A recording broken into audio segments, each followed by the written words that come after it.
me start with the thing that I always seem to forget, and that is introducing my wife. Can I do that first, please? Kathy McIntyre over here. Kathy's my official driver and everything else. I do have a couple of folks that are working with me today. They're here. Rod's right here. Rod Wallene is my campaign manager. Up here to take a look and meet you folks. And where is Debbie? Debbie Capps is here. Debbie Capps is working as my personnel volunteer. I'll be shopping. Oh, she'll be shopping. That's right. Debbie's a wonderful person who, among other things, is a survivor of 9/11. She was in one of the hotels at Ground Zero.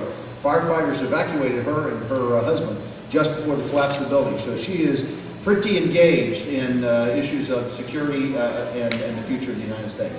I really appreciate the opportunity to speak to you all. I especially appreciate this particular facility because it's a wonderful place to be and it's just cool on a day like this. So thanks a lot for being here. Look, you know what? I'm not afraid. I talk to people all the time who are worried. That's good. We ought to be worried. But I am not afraid. And here's why. Because this is a great country built on a great foundation with a people of great character and who had founding rules that work. There is a reason the United States has been the glory of the world. It's not an accident. It's because the system, the political and economic system of choices and freedoms that we put together maximizes freedom and maximizes initiative while maintaining just enough control so that people don't poke each other with their elbows. I mean, that just has built the greatest nation that the world has ever known. And I'm convinced that it's not going away if we exert our control over that government. Now, we have problems on the horizon. We have serious problems on the horizon. First one in my book is the deficit. I get this question all the time from Homeland Security. Dave, what keeps you awake at night? Are you most worried about a nuclear weapon or a hurricane or are you worried about bio issues or chemical? I am most worried about the deficit because all of those other things are maybes. The deficit is the only certain problem I see on the horizon. We have got to address this, but it's not the only one. Yeah, we got problems with North Korea and Iraq and Iran. We got problems on the border. That's a very serious problem. My biggest concern on the border is not immigration. My biggest concern on the border is corruption. We need to talk about that sometime in the future. I'm worried about jobs. I'm worried about education. I'm worried about lots of things. But here's what I think. We have everything we need to solve that. The innovation, the intelligence, the good character of the American people. The problem is that there are really two sort of schools of thought about how to deal with problems. When you see in Washington, D.C., at their level, when they look out and talk about problems of the future, they see two ways to address this problem. There's the group that says, what can I do to help the American people deal with this problem? How do I give additional authority to state and local officials?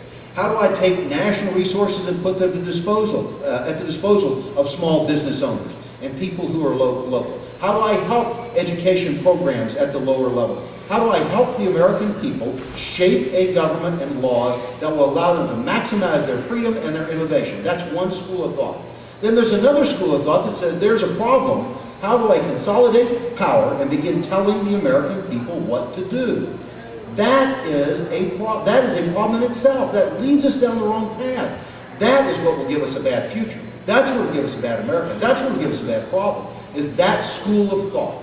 Now, what's the difference between how America works out in those two? The difference is the leaders you choose. If you choose leaders from that school, then you should not be surprised that we are going to end up sacrificing freedoms, sacrificing the things you have worked and saved for, sacrificing your history, your culture, that your children will not have what you had, that your grandchildren will not inherit what you inherited. Shouldn't be surprised, because that form of thinking is foreign to the American enterprise.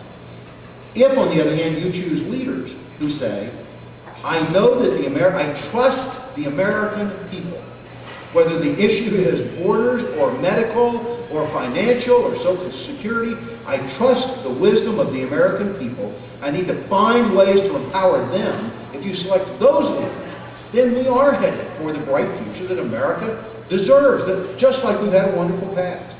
Now, the good news is you get to choose. And you have a number of good choices in front of you for the Republican primary. And you're going to have a great choice ahead of you for the general election. Good choices. There are a number of good, honest people in the race in this Republican primary. I know them, every one of them. I trust them personally. I know that they're interested in they share values that you share. I know that they are interested and have put their own self-interest behind your interest. They are good people. So what makes me any different, and why should you pick me? And the answer to that question is that I am ready on the day I am elected to take part in governance of this country. I have spent the last 35, 38 years of my life preparing for this, both in the military and operational assignments. I know how to make things happen. You know, it's wonderful to do theory, it's wonderful to pass laws. Sooner or later, somebody's got to get the trucks in the road and make this happen. I can do that. I know how to, if you have to crack heads or if you want to convince people, I can lead.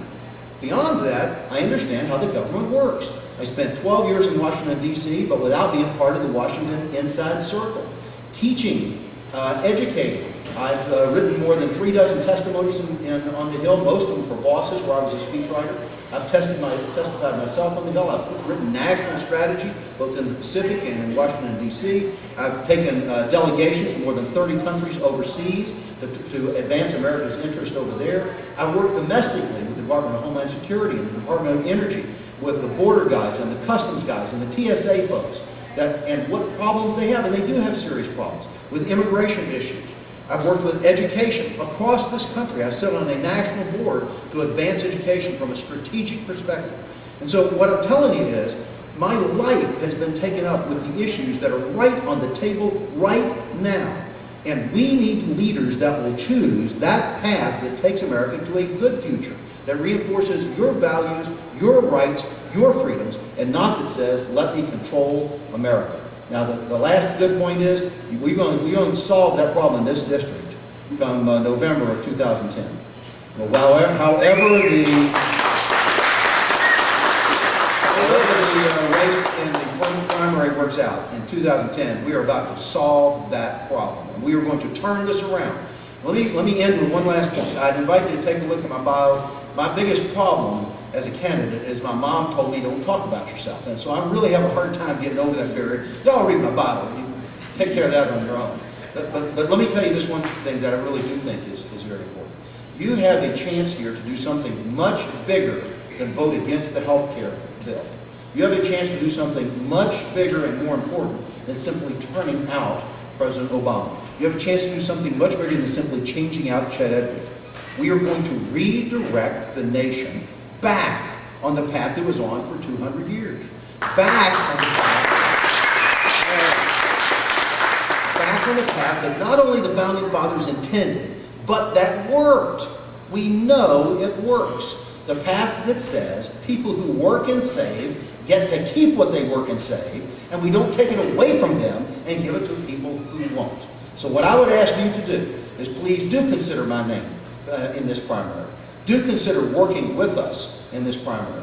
I need your help. With your help, I promise you, we are not going to just change next year or the year after that. We are going to change the trajectory of this nation. We will make America right again. I thank you for your attention.